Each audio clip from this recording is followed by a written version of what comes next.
What if I told you that a man made more money in one season than he had made in 10 years, and that same money destroyed everything he had spent his whole life building? This is not a story about bad luck. This is a story about one decision, one greedy decision, and how it quietly took everything from a man who never saw it coming.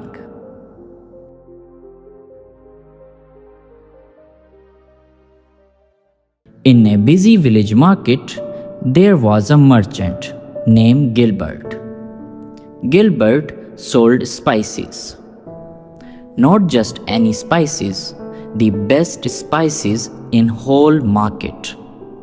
His stall had the best smell of any stall in the village.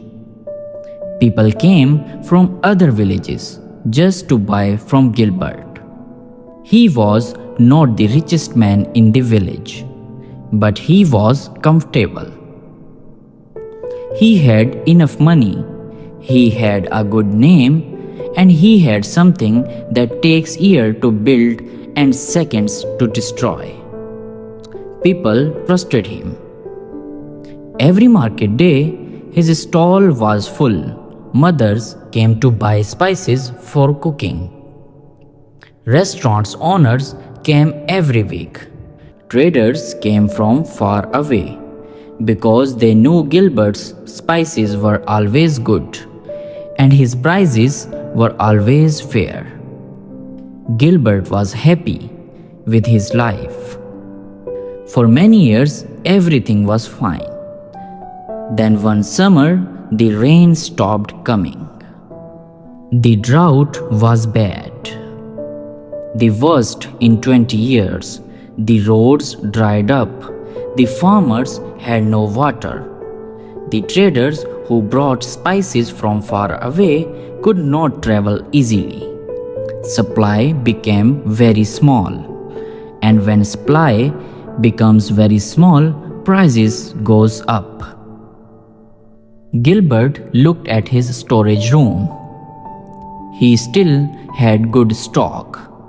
He had planned carefully and bought extra spices before the drought started. His shelves were full when everyone else were empty. He had two choices. He could keep his prices the same and help his village through a difficult time. Or he could raise his prices and make more money than ever before. Gilbert chose the money. One morning, he changed all his prices. Not a little, a lot. He tripled everything overnight. Cardamom that cost 1 coin now cost 3 coins. Pepper that cost 2 coins now cost 6 coins. The customers came to his stall and saw the new prices. They were shocked. Some of them asked Gilbert why. Gilbert said simply, "This is the market price now. Everything is expensive. I cannot help it." But the customers knew the truth. They knew Gilbert had stock from before the drought. They knew he was not paying more. They knew he was choosing to change more because they had no other choices. But they had no choice. They needed spices. They paid. Some of them paid with their last coins. Some of them skipped meals to afford what they needed. Some of them went home and cried quietly because life was already hard and Gilbert had made it harder. Gilbert counted his money every night that season and smiled. He made more money in those few months than he had made in 5 years.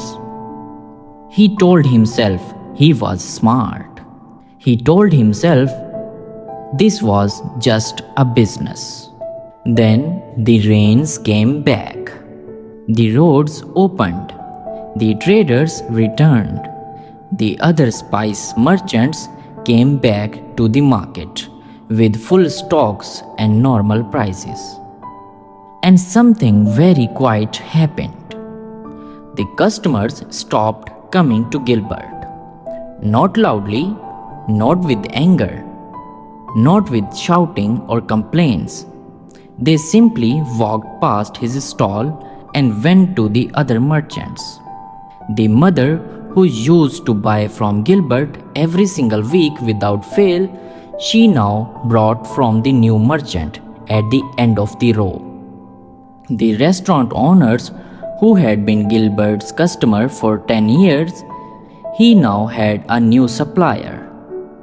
The traders from far away, they had found someone else during the drought and saw no reason to come back. Gilbert's stall grew quieter every market day. He lowered his prices back to normal. Nobody came back. He lowered them even more. Still, nobody came. He put a big sign outside his stall saying best prices in the market. People read the sign and kept walking. Within 2 years, Gilbert was forced to close his stall completely. He stood on the last day and looked at the busy market around him. Every other stall was full of customers. His stall was empty. He had made one season of big money and lost a lifetime of trust. I want to speak to you directly now because this story is not really about just spices or droughts or market prices. This story is about something that happened in every business, in every relationship, in every part of life. It is about what happens when someone sees a moment of weakness in people who trusted them and decides to take advantage of it instead of protect it. Gilbert did not lose his customers because of bad luck. He did not lose them because of competition. He lost them because of one decision he made when people around him were already struggling. And here is the painful truth about that kind of decision. It never feels dangerous when you make it. When Gilbert tripled his prices, he felt smart. He felt like a good businessman. He was making money, everything was working. Greed never feels like destruction in the moment. It feels like opportunity. But the customers were watching. They remembered. Not loudly, not angrily, they just remembered quietly. The way people always remember how you treated them when they had no choice. And when they had a choice again, they made it. This is the real lesson from Gilbert's story. The people around you are always watching how you treat them when they are weak, when they need you, when they have no other option. That is when your real character shows. Not when things are easy, not when everyone has options. When they are desperate and tired and they came to you because they trusted you. What you do in that moment, that is who are you. And people never forget who you showed them you were. So, before you take advantage of a moment, ask yourself one honest question. Is this one season of more money worth a lifetime of their trust? For Gilbert, the answer came too late. Make sure it does not come too late for you. Subscribe to Tales with English, a new story every week. Simple English, real lessons, stories that stay with you.